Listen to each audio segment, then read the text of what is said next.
Picking out accessories is no doubt an essential part of owning a Tesla. The following are my personal Tesla Model 3 Highland Day 1 essentials.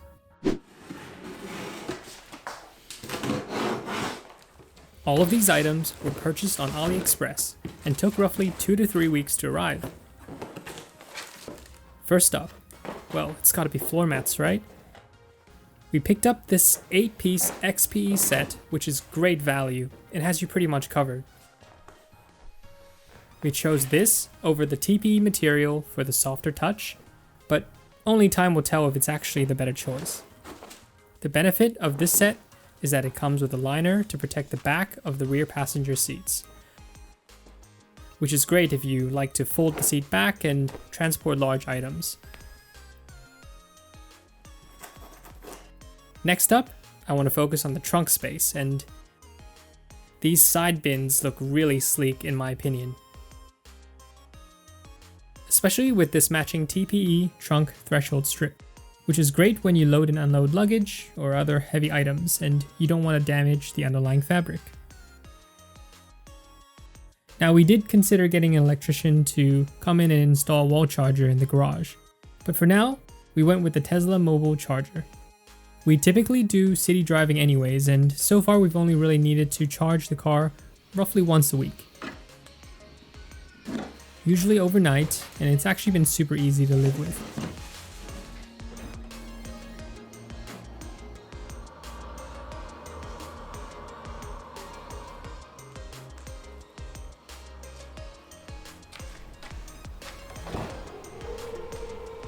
Before we put on the floor mats, let's take a look at the trunk space. The side bins fit perfectly, and it just makes so much sense to fill the chasm on either side of your trunk. The one downside though is the piece that you actually use to open and close the lid. It's not fully attached and will at times fall inside the bins, which is super annoying.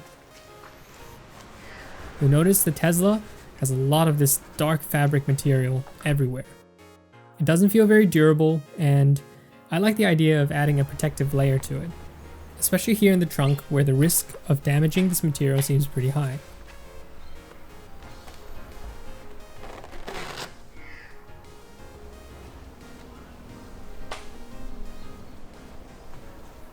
This piece looks exactly like the one on my old C-Class. A bit of a finger workout to install, but looks really nice.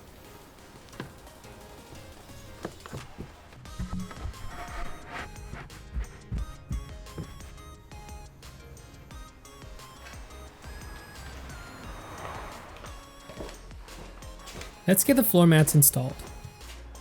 Nothing too exciting here, but I will note that the fit wasn't as nice as I'd hoped. You can feel that it doesn't really sit perfectly on the floor, but it's not really a big issue.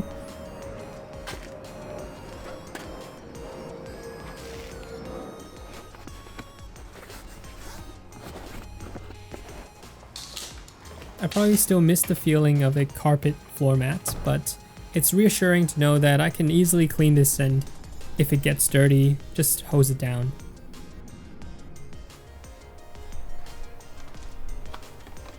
Now, on the topic of protection and that frustrating fabric material again, I got these for the storage compartment on the 4 doors, and I'm actually really impressed by the fit.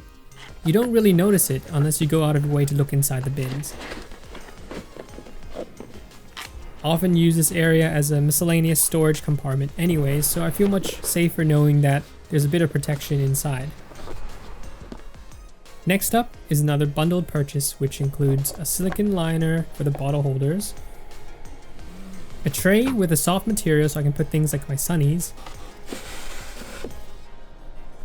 and a secret compartment which is great for storing the e-tag with a little bit of blue tack to prevent rattling.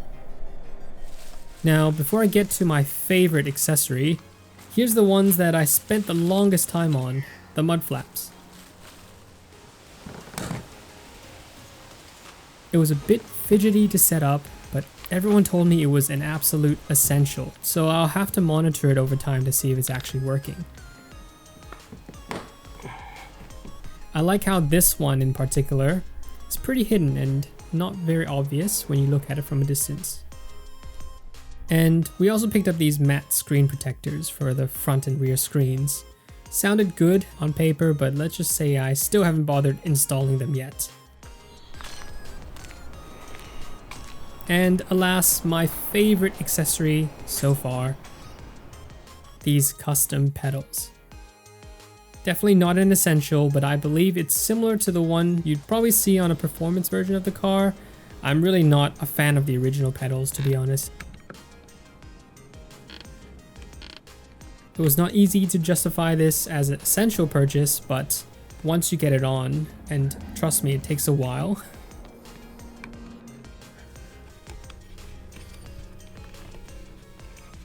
Bit of patience was key to installing the accelerator pedal especially, but yeah, once everything's installed, it looks absolutely stunning.